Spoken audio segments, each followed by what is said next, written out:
Hello everybody, Prepper003 here again, and right now this is another group threat video. Now, right now I know a lot of you probably noticed that I posted another one just yesterday. And right now I kind of felt a little guilty, I know, of not putting one out for you guys the other month. I wanted to keep the series alive and didn't want to see it like I was putting them out so sparse. I just got really busy the past couple of months, so right now I wanted to get another one out for you, and this is another one that was on the list. And that is as a threat to your group, and this is more of a prepper group, not more of a militia kind of thing, it's a more higher chance of this being a threat than anything, and that is your neighbors. Now, I know a lot of you would like to think that in an SHTF scenario, your neighbors would be an asset. And for the most part, I would argue trying to make them an asset and trying to get your neighbors and your community into prepping and to being more self-aware of disasters and other type of things that can happen in a SHTF scenario or just on an everyday basis.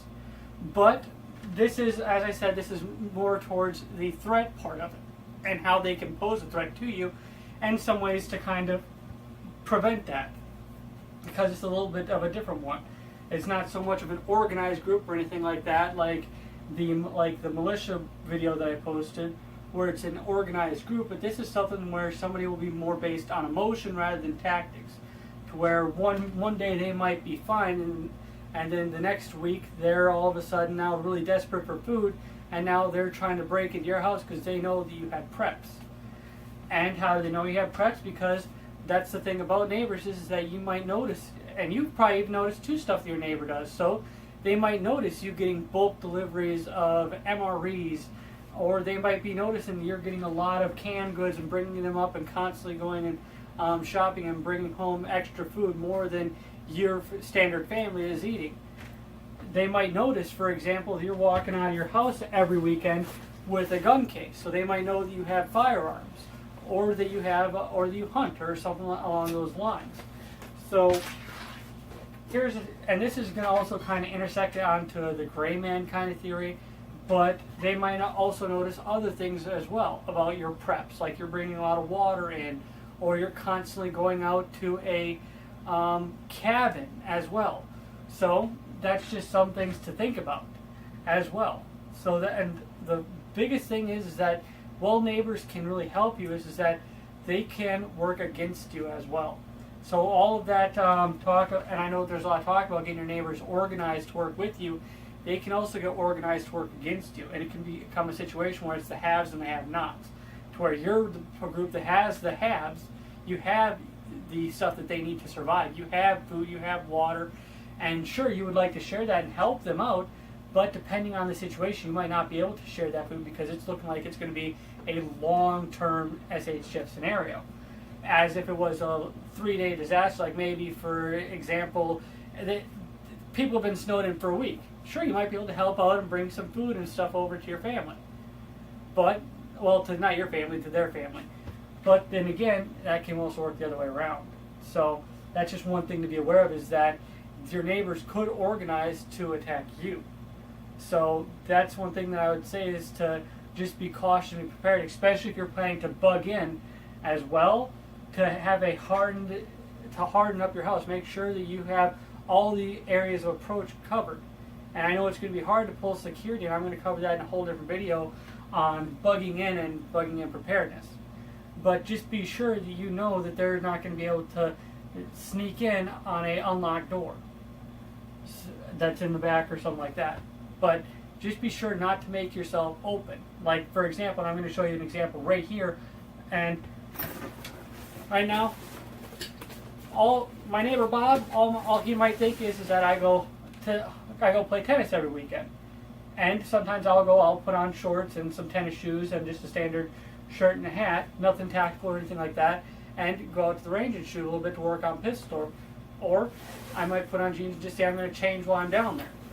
So right now they might think I'm a tennis enthusiast, but in fact what I have in here is a AR pistol, a magazine that I can easily, and it has the pouch attachment too for it, so I can throw that on right onto my belt. I have a magazine for the pistol, for the AR pistol, and I have my suppressor in here. So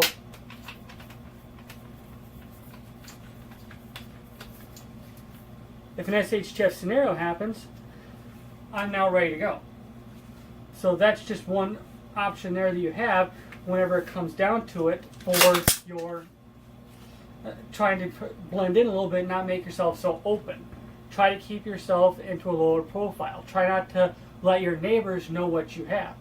So for example, whenever you go to buy a new gun or something like that, don't just carry out the open box into your house and everything. Let them know, okay, he's bringing guns in. Try to make yourself as low-key as possible. Now there is a thing that comes in this, and this is why it kind of interferes with that gray man theory a little bit, especially when it comes down to trying to maintain that little profile, especially when it comes to your neighbors, is that it's going to be difficult. Like, you can't just leave your gun sitting on your car unprotected for a extended period of time. Maybe you want to, if you're going to go out on a bug out or something like that, like a bug out drill, or you might be taking your gear out to go to a training event. For those of you that are watching the channel there in the militia, try to keep all of your stuff in one bag or something like that, like this right here. That way they're not seeing you run down multiple times with multiple bug out bags and everything else. So having a kit bag, they have all of your kit in there. You can just take your kit and take that down to the vehicle. Maybe it's early in the morning or late at night. That way they're not going to be as high of a chance of them as seeing you in the open. Or maybe to just try to keep your stuff as low key as possible. Don't, like I said, don't go having a rifle case with multiple different stuff stickered onto it and everything else. Just pretty much advocating, yes, I'm armed. Now and the reason why you don't want to do that is because in that situation where it's a long-term survival situation, they say, okay, yeah, I've seen Phil go to his house and I've seen him have this gun case. I've seen him carry a pistol on his side all the time. He's a huge above the Second Amendment, so he's got to have some ARs and everything like that. Because there's a lot of different ways of attacking a person's house rather than just attacking them with force. For example, there is siege and chemical warfare, and it's not that difficult to know how to toss a couple of bug bombs through a window. So, and that can drive you out, and then they can ambush you. So that's just some of the things. And if they really want to go that far, they could use Molotov cocktails. So it's not always going to be a group lined up in a line, stationary, saying, we're going to shoot at you, you shoot at us, we're not going to move. It's not going to be like that. Even people that are untrained, if you will, can develop some very impromptu tactics, especially if they have greater numbers over you. It doesn't take a lot, especially if you're in a very fixed location, for them to overrun you. So you may think you're the most tactical out there, and that you're going to sit there and just mow down everybody that comes through your house and into your property, and that you and your trusty AR-15 are now the Delta Ranger SEAL operator that you think you are. It's not going to go that way, especially if you're outnumbered and outgunned, because they might have guns too. So they might not have all the training that you do, and you might be able to take out a good amount of them.